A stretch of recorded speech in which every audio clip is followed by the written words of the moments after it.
shot of caffeine, another gel, what have you, balance aside and make it happen as we start to get ready to put the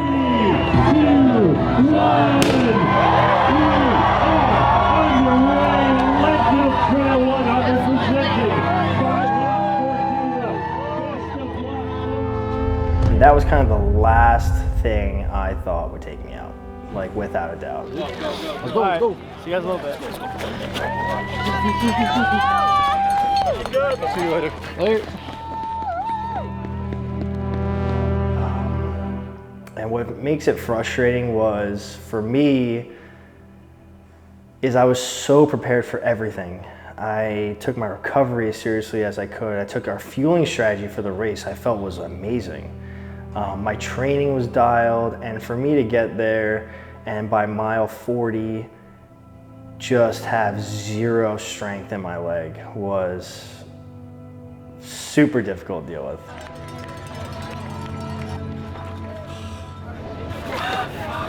We have the headlamp and the extra battery. I don't think I ate any fuel the whole run. Wouldn't fuel?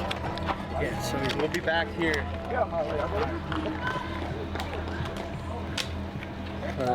I think, you know, the last couple of weeks, you know, talking to people about how the race went and how I felt, I feel great. You know, the race went exactly how I had envisioned leading up to Hope's Pass.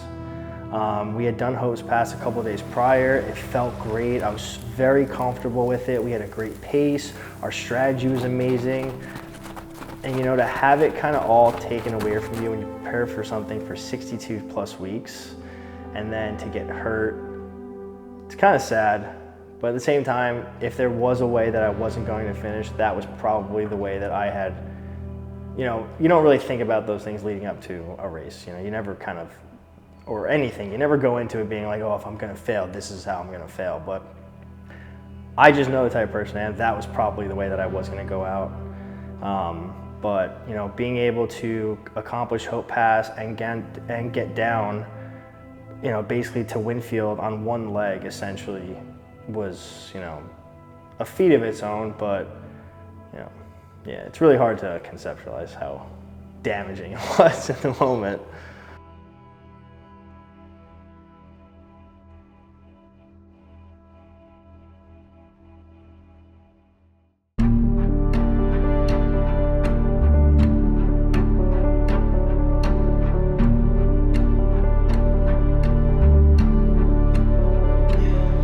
So we are officially 13 hours out from the start of Leadville 100. We've been out here for around 3 days now, acclimating. Our whole team are super comfortable now. I think, you know, 2 days ago we decided to go out to Hope's Pass and as a team kind of take that challenge on together, just so everybody could understand, you know, what I would be essentially doing to us. Somebody like send me a pin so I can see where you guys are.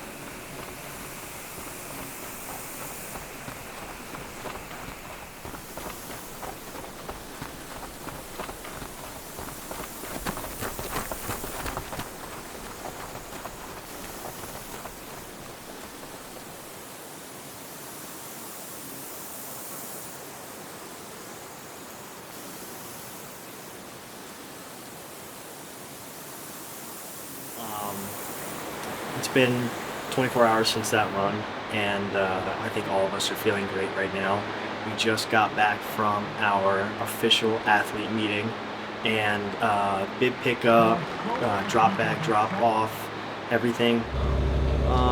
Just got bib number, we're number 453, and when we were driving over here, we were all like kind of trying to predict what number I was going to be, and I said I was going to be in the 4s. I know something told me I was going to be 4 something 3, 4. I actually said 473. But it's cool to finally have a bib number. You know, it was surreal to finally, after 62 weeks, be in the same area and in close proximity of people that have also been training just as long as you have for something this cool and this badass. You know, for 62 weeks, you know, training alone and you know, always being called a badass or something, being, you know, this is going to be so cool, you're running 100 miles, you must feel so good, like that's so badass, to finally being in a place where there are 699 other badass individuals who are all going to be going through the shit all at once, all together. And that was kind of like a surreal moment for me during the athlete meeting. Got a bunch of great information these last couple of days. I think, you know, one of the biggest issues that I had thought, you know, could potentially be something to think about was the acclimation process. And, you know, living in New York and South Carolina, and then, you know, how much time did I actually need to acclimate to the elevation here in Leadville? For those of you that don't know, Leadville starts at 10,000 elevation. You know, we're in Frisco, Colorado, which is at 9. Hope's Pass is at 13,000+ feet of elevation. So we had the opportunity to go out there, like I said 2 days ago, hit Hope's Pass together as a team, and I think that was a huge morale boost for everybody. We were able to dial in nutrition, you know, able to kind of run through what I would be using for Hope's Pass and Twin Lakes, and just, you know, doing some experimenting with, you know, certain things I would want to wear, certain things I take with me, certain, you know, combinations of fuel. And I think the last couple of days, it's been probably one of the best few days of training I've had in the last 60 weeks. You know, finally getting out here, being able to, you know, really put my training to the test. And no, it's, you know, I think training for something for 62 weeks and then being 13 hours out, you know, you kind of see all the cards on the table. Everything now is here. You know, all we have to do is just execute, adapt when things don't go right, because not everything is going to go right in 14 hours. And I think that, you know, just making sure that everyone understands that whatever I need in those moments is going to be very important. I'm excited. Gonna get some rest. I think we're waking up at like 1 or 2 a.m. to get up to 4 a.m. start time. And my body feels great right now. That Hope Pass run, no complaints. We've been doing some cold plunges in the creek behind us. I don't know if you guys can hear that. Supplementing also with some hot tub, and I feel great. I'm excited. You know, I definitely want to get some rest before this 30-hour, you know, run, and no, I'm excited. It's really hard to describe the morning. The morning was fucking weird because I felt like it felt weird only because I didn't know how to mentally prepare for it. Should I be like super fired up, or like when I used to play, I used to blast music and, you know, get hyped. But you can't really get hyped for something like that because there's such a long window that you have to be dialed for. Like when you play a game in a sport or you run a race, the time period that you need to execute at that high of a level is very small. And that was something I had never done before, running 30 hours or doing a competition where you have to be dialed for that long or that big of a window. And it was weird. I didn't know really how to handle it. But you know, when you get to the start line, you're surrounded by 699 other runners that have been, you know, called a badass or, you know, trained super intensely for the last 62 weeks. You know, you kind of find this rhythm where everything kind of just goes quiet. You're standing there, you're trying to listen to what the guy with the microphone is saying at the start line. The bathroom one more time if you need one more shot of caffeine, another gel, what have you. Now's the time to make it happen as we start to get ready to put the final touches on the opening ceremonies here.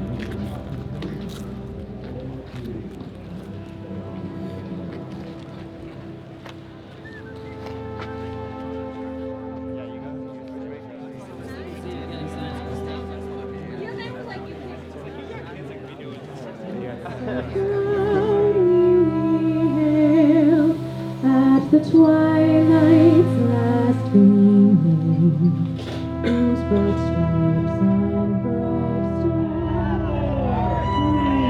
3, 2, 1. You are on your way. Leadville Trail 100 presented. You're not really focusing on what other people are talking about. You're kind of just sitting there, taking in the moment. Everything's about to go down. They start the countdown, and then it's just like, go. And it's just, nobody talked. Nobody said a word. There's a little bit of chatter, but it was just dead quiet. And the race starts, people are cheering. I don't really hear it. Everyone's kind of like just accepting their fate in that exact moment. That this is probably going to be the hardest race, the hardest thing that they've ever done. And in that moment, you look around, you see 699 other racers, and you're like, we're in it now. Like everything we've done for the last year, we've all been on our own path, but this is the first time that you're surrounded by other people that are about to face something that hard. And it was a surreal moment that I'll never forget.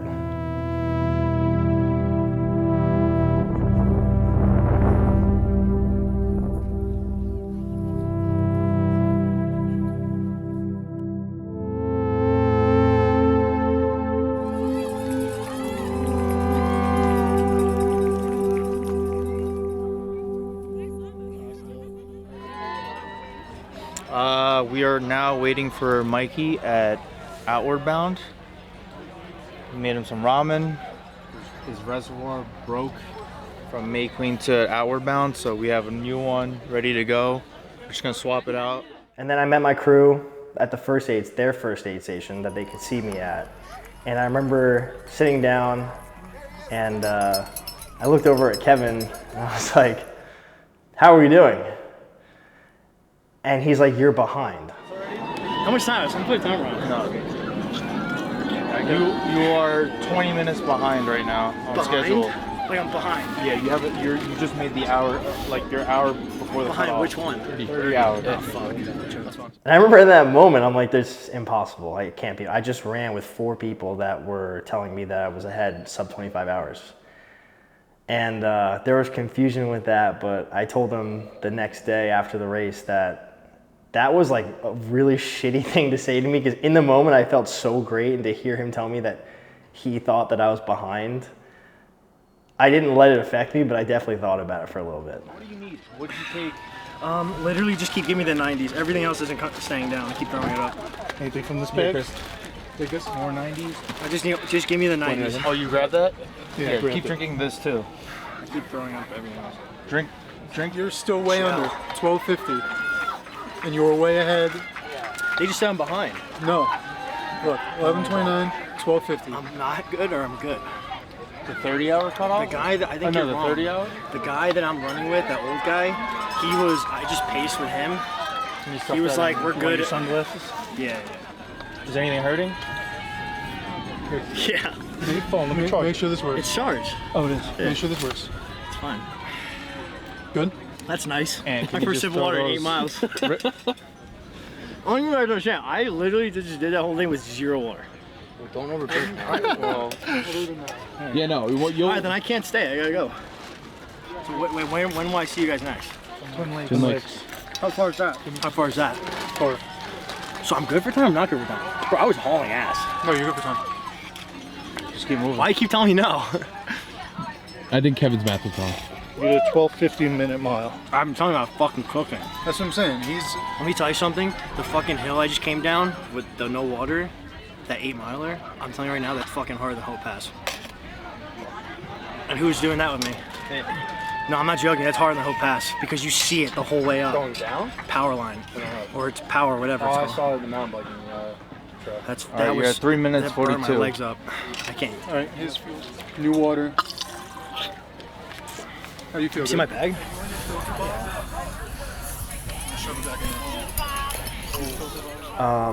At around mile 30-ish, coming down from power line, I felt a little bit of a tweak in my leg. And I wasn't sure if it was real or it was kind of just fatigue, you know, running at that point 30 plus miles with, you know, a really fast group of guys and taking power line and kind of just full sending it. I didn't really pay attention to it. I never really figured that injury would kind of be what would take me out for a race like that. I've never been hurt my entire life. I've never really sat out from anything. I've never been in a situation where I couldn't go because I was the guy that's hurt or I'm the guy that's sick. And that was kind of the last thing I thought would take me out, like without a doubt. All right, so right now we are online to get onto the shuttle from Outward Bound to Twin Lakes. He has been complaining about his knee. He said something about his MCL popping. There's nothing we can do until we see him at Twin Lakes. 30 minutes to wait for the shuttle, and then we're gonna go figure out what's wrong with his knee. We have no other. What else are we gonna do? Can't see the future. The moment I felt my leg give out was coming down from Twin Lakes. I felt almost like somebody hitting a symbol or a triangle. It was just a ting, and in the moment, you don't really know because your mind's 500 different places. You're trying to focus on running and where your feet are going, you're fueling. And just to feel my whole body, my whole left leg kind of just ting. It's really hard to explain. You know, your brain kind of goes in like a really bad place because you think to yourself, I just tore something. It's all gone. I felt it. I fall, I grab a tree. I can't move my leg in the moment. Everything is just like shaking. But you got to keep going. And I think in that moment, I knew something was wrong, but I didn't know the severity of it. So your brain goes 500 different places, like I said. You know, you think it's ACL, MCL, PCL, meniscus. I've torn this meniscus and this MCL before, so I'm trying to think to myself, okay, what was that feeling 10 years ago when I had it? Oh, it's got to be that. It's this whole thing. It feels like it's like in here. And you're trying to balance all that while also beat the cutoff time to get to Twin Lakes, to see your crew, to go over what happened, to try to bandage up and get going to Hope Pass. It's a lot. And I think that was where I was like, oh shit. If I don't push through this, I'm not gonna make it. And I think I still had 5 or 6 miles to go to meet everybody at Twin Lakes. So you try different things. You try stretching, you try running and pulling, you try kind of, you know, walking more on your right side, try using your poles. I'm trying to do everything I possibly can, but in the moment, you know, you don't know what it is. And, you know, there was never a moment during any of that where I was like, wow, my day is over. And I want to make sure everyone understands. There was never a point where when I got hurt, I said, my day is completely over. I don't think that hit my brain until they took my bib at Winfield. Because even when I came down from Winfield, I still said to myself, if I can get here, I'm coming right back up. There's no time cutoff, I'm gonna make it. But I think that was where I got hurt, and it sucks, but you know, like I said, you gotta control what you can control. Could I have prevented the injury? I don't know. I think, you know, there's only so much you can do, but at the same time, I think that is preventable if I prioritize my gym training a little bit more leading up to my next race. You know, make sure I'm doing proper, you know, stretches, doing things that I can control. But, you know, it sucks, but you know, just gotta get back out there. No, I'm good. I mean, I need a lift. I have 3 of them, so good.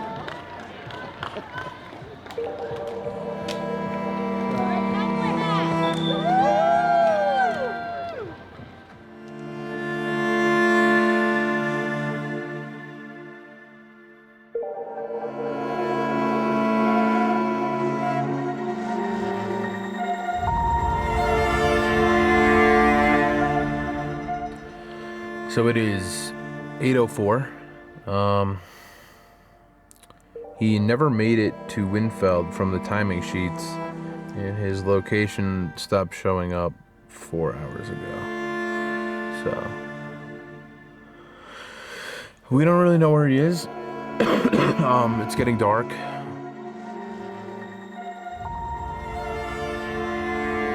I knew I could not go home without at least trying Hope Pass. And yeah, it sucks not being able to, get the big belt buckle or get a belt buckle, but in the moment, you gotta take wins when you can, and that's a win for me. All right, what happened?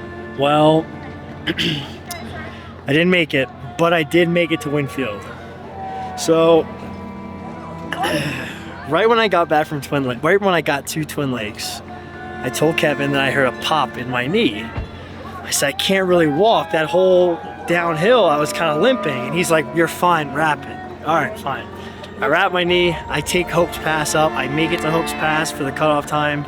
I'm sitting there and I'm like, Kevin, I cannot walk right now. My knee is locked up. He goes, go to Winfield. So, all right, I'm gonna go to Winfield. I didn't know Winfield was that far away. I didn't know Winfield was that steep. But I made it to Winfield. Oh, these guys are cooking. But I did the hardest part of the race with one leg. So we're gonna go back to the Airbnb. I gotta get an MRI on my knee because my knee is not working. And yeah, so let's go home. I gotta throw up, so.